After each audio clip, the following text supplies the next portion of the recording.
తిరుపతి జిల్లా రాజుల కండ్రిగ పాఠశాల ఉపాధ్యాయుడు రత్నకుమార్ వరద ప్రమాదం నుంచి బయటపడ్డారు. పాఠశాలకు వెళుతూ ఉండగా గోవిందవరం సమీపంలో వరద ప్రవాహంలో బైకు కొట్టుకుపోయింది. స్థానికులు గుర్తించి ఉపాధ్యాయుడిని కాపాడారు. తుపాను ప్రభావంతో గత 2 రోజులుగా కురిసిన వర్షాలకు శ్రీకాళహస్తి నియోజకవర్గంలో వరద ప్రవాహం కొనసాగుతూనే ఉంది. శ్రీకాళహస్తి, పాపనాయుడుపేట, గుడిమల్లం ప్రధాన రహదారుల్లోని స్వర్ణముఖి నది కాజ్వేలపై వరద నీరు ప్రవహిస్తోంది.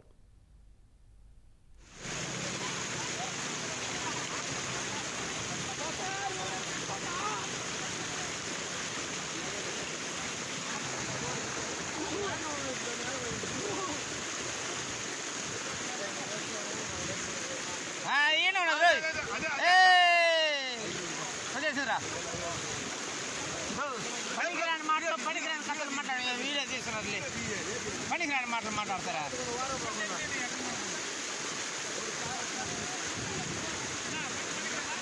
దేనికి పనికిరాదా? Very good.